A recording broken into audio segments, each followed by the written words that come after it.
Welcome back.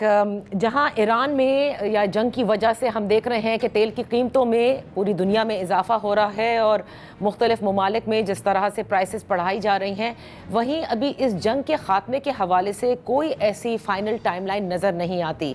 और हमने ये भी देखा है कि आज ईरान के ऊपर जो है वो हमलों में तेज़ी भी और शिद्दत में भी इजाफा किया गया है, जबकि ईरान की जानिब से भी जो वो रिटेलिएशन करता नज़र आ रहा है, जिसमें खलीजी ममालिक हैं, उसमें सऊदी अरेबिया का भी जिक्र है कि वहाँ पर भी ड्रोन हमले हुए लेकिन उनको नकारा बनाया गया। इसी तरह अबू धाबी का भी रिपोर्ट हुआ और तीसरा कुवैत के हवाले से भी रिपोर्ट किया गया है।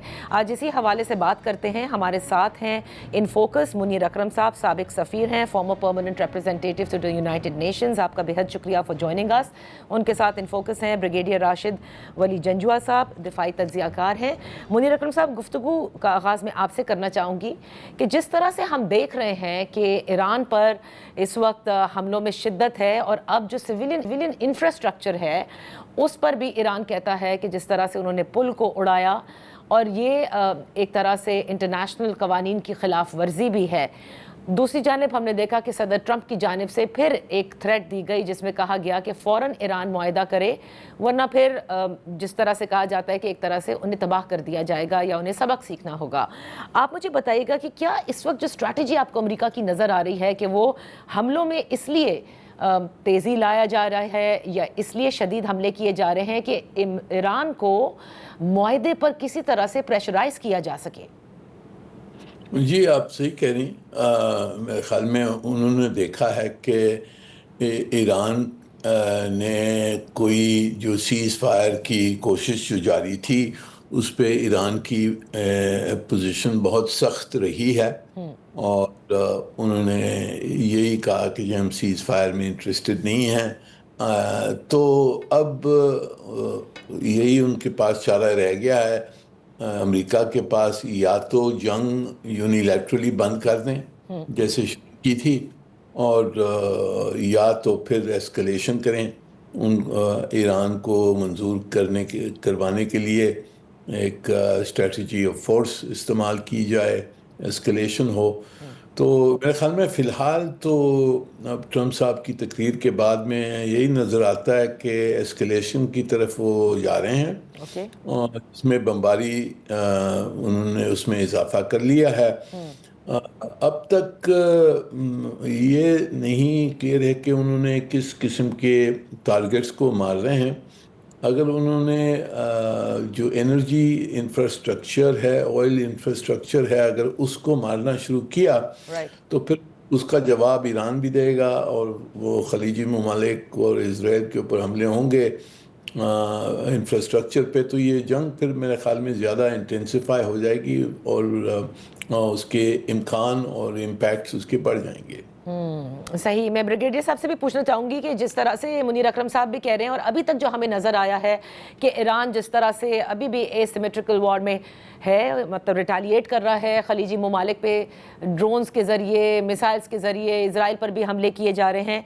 अगर आपको ये लगता है कि एस्केलेशन की तरफ जा रहा है अमेरिका, किस हद तक वो सस्टेन कर सकता है ब्रिगेडियर साहब, जिस तरह से अभी तक आपने ईरान को अपनी वॉर स्ट्रैटेजी में देखा है? Thank you very much. Asymmetric warfare की पिक्यूलियरिटी ये होती है कि जो फरीक उस पे इनडायरेक्ट स्ट्रेटजी अडॉप्ट करता है, अनकन्वेंशनल टैक्टिक्स अडॉप्ट करता है, उसके चांसेस ज़्यादा होते हैं। ये हमें एसिमेट्रिक जो लिटरेचर है वॉरफेयर पे उसका जो आप एनालिसिस करें तो उससे भी यही हमें मिलिट्री हिस्ट्री भी ये बताती है। अब मसला ये है अमेरिकन का कि they are configured for a high tech information age warfare. उनकी आर्म फोर्सेस भी वैसे ही कन्फिगर्ड हैं और उन्होंने इसको फैक्टर नहीं किया था कि ये डॉगेड रेजिस्टेंस मिलेगी और लॉन्ग ड्रॉन आउट जो एसिमेट्रिक वॉर है उनको लड़नी पड़ेगी। इमेजिन कीजिए कि जो इराक वॉर थी 2003, वहाँ पे कोएलिशन को मिला के लगभग कोई 2.5 लाख सोल्जर्स थे जिन्होंने पार्टिसिपेट किया और फिर ईरान 5 गुना ज़्यादा है।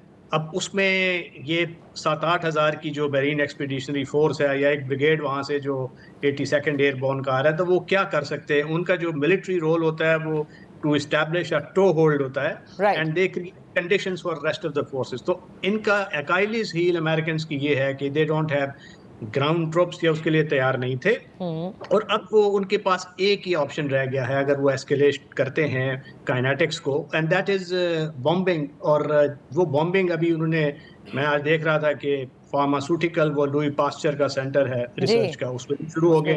تو نو ہولڈز بارڈ اگر یہ اس کو اپ اسکیل کرتے جائیں گے اور تیل کی تنصیبات کو بھی تباہ کریں گے, خرگاہ لینڈ پہ بھی اٹیک کریں گے, تو ایران تو بالکل بچڑی انکیپیسیٹیٹ ہو جائے گا. اگر وہ ہوا تو اس کے بعد اس کے بڑے منفی مثبرات ہوں گے, کیونکہ وہ ڈی سیلینیشن پلانٹس پہ اٹیک کر سکتا ہے. جو 97% جو گلف ممالک ہیں جی سی سی, وہ ڈی سیلینیشن پلانٹ پہ ڈیپینڈنٹ ہیں. تو what will be that consequence. تو یہ بڑی مشکل, میرا خیال ہے یہ اسٹریٹجی ان کے پاس کوئی کلیئر نہیں ہے. اہداف بڑے جو تھے, پولیٹیکل آبجیکٹو تھا ریجیم چینج, تو امریکہ وہ اچیو نہیں کر رہا. جو ان کا ایک بڑا سمپل ہدف ہے ایسیمیٹرک واریئرز کا, ایرانیوں کا, کہ وہ شکست نہیں مانے اور اپنے آپ کو اپنی جغرافیائی وحدت اور پولیٹیکل سروائیول کریں. تو if they achieve they are winners. تو اس مخمصے کا امریکہ شکار ہے. اور اب نہ ہرمز میں جو معاملات ہو رہے ہیں, وہ 40 ملکوں کی کولیشن وہ یہ سوچ رہی ہے کہ کس طریقے سے اس کو کھلوایا جائے. تو ایران تو اس کا جو U N convention on law of seas ہے اس کا ممبر نہیں ہے, تو اس کی پارلیمنٹ نے بھی اس میں اسرٹ کیے ہیں اپنے سافرن رائٹس, اور وہ کہہ رہے ہیں کہ ابھی ہم اس کو گزرنے نہیں دیں گے. بٹ یہ بھی ایک بڑا ایک ڈیفیکلٹ سچویشن ہے, کیونکہ وہ انٹرنیشنل اسٹریٹس ہیں اور دوسرے ممالک اس طریقے سے نہیں دیکھیں گے جیسے ایرانینز. تو تھنگز آر گیٹنگ کمپلیکیٹڈ. یہ جو کمپلیکیشنز ہمیں اس وقت نظر آ رہی ہے منیر اکرم صاحب, اسی کمپلیکیشن کے اندر امریکی وزیر دفاع بیچ وار میں, یعنی we are in the 35th day of war, اور کہیں دیکھا نہیں گیا کہ جنگ کے دوران اعلیٰ عہدیداران کو, اپنے آرمی چیف کو, فوجی افسران کو آپ فارغ کر دیں. تو اس سے ہم کیا سمجھیں کہ کیا کسی سمت میں کوئی وار اسٹریٹجی تبدیل ہو رہی ہے؟ اس کو آپ کس طرح سے اس کا آپ انالیسس کریں گے؟ جی دیکھیں, وہ اوبیسلی یہ اتنے بڑے عہدے پر جو chief of staff of the army تھا ان کا, اس کو نکالا ہے. پر میری انفارمیشن کے تحت تو ان کے اختلاف اس شخص سے پہلے سے تھے, سیکرٹری صاحب کے. تو یہ کچھ اندرونی معاملہ تھا جس کی وجہ سے ان کو ہٹایا ہے. جو اسٹریٹجی فالو کر رہے ہیں وہ سینٹرل کمانڈ کے انڈر ہے. تو سینٹرل کمانڈ میں تو ابھی کوئی تبدیلی نہیں آئی ہے, پر ان کی اسٹریٹجی ابھی شروع سے کوئی کلیئرٹی نہیں تھی. ان کی اسٹریٹجی میں انہوں نے ایک اپنے آپ کو سمجھایا تھا کہ جی ہم ڈیکیپیٹیشن سٹرائک کریں گے, لیڈرشپ کو ختم کر دیں گے تو یہ رجیم کولیپس ہو جائے گی. وہ نہیں ہوا. نہ وہ ان کی میسائل کیپیبلٹیز, ڈرون کیپیبلٹیز, اس کو بھی ختم نہیں کر پائے ہیں. ایران جاری رکھا ہے, لوور لیول پر ہے, پر اس کی حملے جاری ہیں.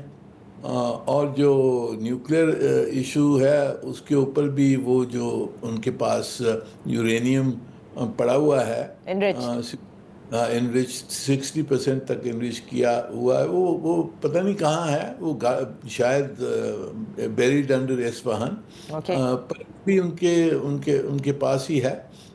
تو میرے خیال میں امریکہ کوئی دکھا نہیں سکتا کہ ہم نے اس سے حاصل کیا یہ حملوں سے. تو اس لیے وہ سیز فائر نہیں کر سکتے ہیں, کیونکہ اس کا ریپرکشنز ٹرمپ صاحب کی حکومت پہ ہوگا. انٹرنلی لوگ کہیں گے بھئی آپ نے کیا استعمال کیا, یہ جنگ کر کے کیا حاصل کیا. دوسری طرف سے اگر ایسکلیشن کرتے ہیں تو اس میں بھی نقصان ہی نقصان ہے, کیونکہ ہرمز بند ہے, تیل کی قیمت بڑھتی جا رہی ہے.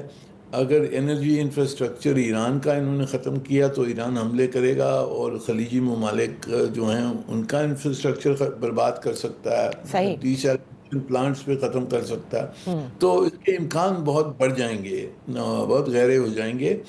تو پورے خطے کے لیے یہ برا ہوگا اگر ایسکلیشن ہو. ایسکلیشن صرف میرے خیال میں اسرائیل کے حق میں ہے اور کس کے حق میں نہیں ہے. منیر اکرم صاحب, یہاں وقت ہوا ہے ایک بریک کا. بریک کے بعد ہم اپنی گفتگو جاری رکھیں گے.